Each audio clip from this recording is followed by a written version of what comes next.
Welcome to the Okalivi Show, Dallas edition. Megan Olivi, Brett Okamoto here. All right, Brett, this is a state that loves the Octagon, and it feels like the Octagon loves it back. Yeah, it's been a while since the UFC has come to Dallas. True.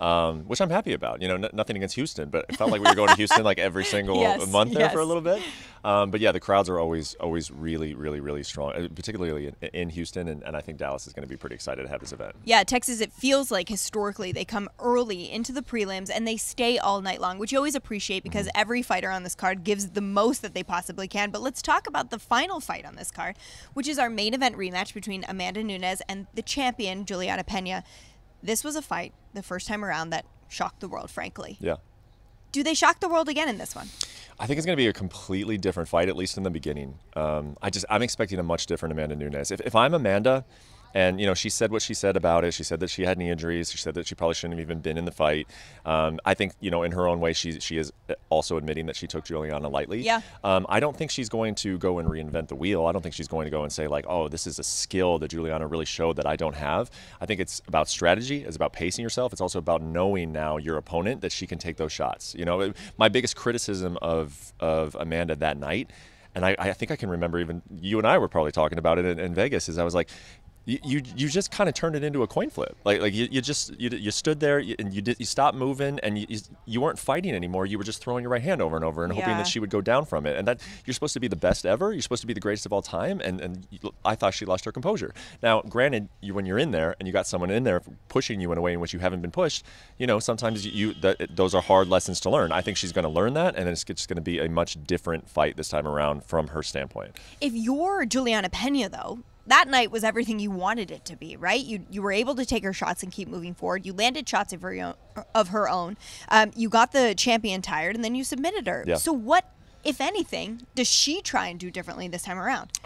You know, I think she went in there with a lot of confidence the first time, but there's a difference, right, between having confidence that you can do something and then, oh, you've already done it. Yep. So I think that she is coming in just very comfortable in this matchup, very comfortable. I was even talking to her coach Rick Little and saying even just her interviews have gotten better. You know, she just is embracing everything that comes along with it. And as you know, like, that can be challenging sometimes. A new champion, you upset the greatest of all time, that can be a little overwhelming. She's handled it beautifully. So I think that she's ready to go, and I think that in her mind and in the team's mind, they didn't even implement everything that they were planning on the first time because it kind of went the way it went, and then, you know, it got kind of turned into a brawl a little bit. Right. I think that they're looking at it as, well, we didn't show all that we can do. So this is what's crazy, Megan, is like we're talking about it as an upset. It's the fourth biggest upset in title fight history, blah, blah, blah, blah.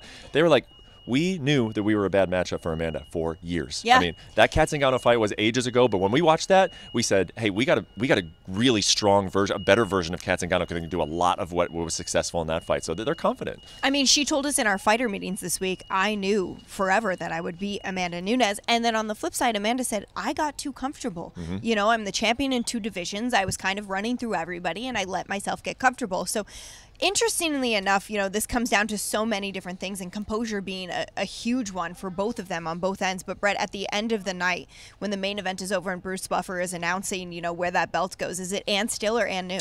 Oh, man, I've been bouncing back and forth. I think you kind of have to, you almost have to pick Amanda. I feel like there's no confidence in that answer. You gave me one eye. Zero confidence. Yeah, I barely even gave you one eye. I was like picking with my eyes closed. I think you kind of have to lean Amanda because of everything that she's done, and I still see some stylistically and skillful advantages that she has. But I also agree with the sentiment coming from Julianna's team is that she was built to beat Amanda. That if you were going to come up with somebody, it would be the cardio, the I don't give an F attitude that Julianna has. I just think she is well equipped to go against Amanda Nunes, but I can't bet against Amanda Nunes twice. Okay, fair enough. Let's talk about this co-main event because this is a really intriguing matchup between two guys who were both on The Ultimate Fighter Season 24. The former champion, Brandon Moreno, who many believe did win that last fight against Davison Figueiredo, and then, of course, Kai Kara France, who comes out of City Kickboxing, where they already have so many championship belts. This is such a fun one for our co-main event. The interim title is on the line. What are your expectations for these two incredibly talented flyweights? One of the best fights of the year. I love that. I really think it's going to be one of the best fights of the year. I think everybody's sleeping on it. I think as it's starting to get closer, people are like, oh, yeah, you know, but we just weren't talking about it because it's an interim title fight. You know, it had been Brandon Moreno and Davison Figueiredo for so long, and then Kai Kara France just kind of, I don't want to say he came out of nowhere, but it was you know, we were talking about these guys are going to fight, what, 6-7 times, you know, Moreno and Figueiredo, because just what else is exciting? And then Kai Kara-France all of a sudden is just very exciting. And I thought his win over Askar Askarov just said so much, because so many people would not have even taken that fight. They're not going to take a fight against the wrestler, the guy who's terrible to look great against. And then he loses the first round in Columbus and comes back and gets that knockout. I mean, Kai Kara-France is just like, he's elevated everything. Everything seems to be clicking for him. But Brandon Moreno, you could say the same thing about him, you know? So I think stylistically both these guys are going to come forward. I think they're going to set a high pace.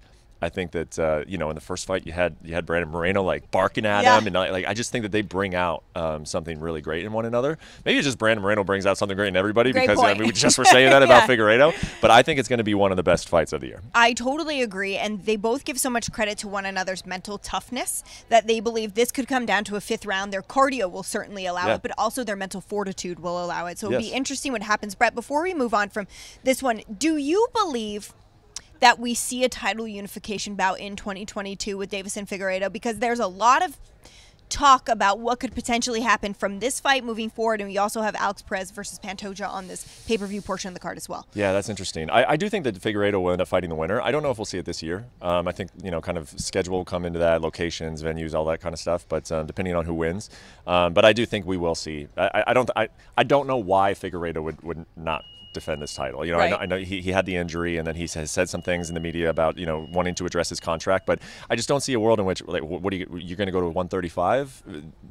Your contract is already a log jam, and your contract's going to pay you less if you go to 135 because you're not a champion. So I think that they'll get it figured out like they usually do with the UFC, and then we will see a title unification bout. All right. Well, before we wrap this up today, Anthony Smith.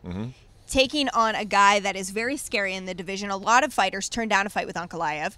Here Anthony is saying, I want this fight because I believe I should be the next title challenger. What are your expectations, not just for his performance, but whoever wins this fight and their path forward?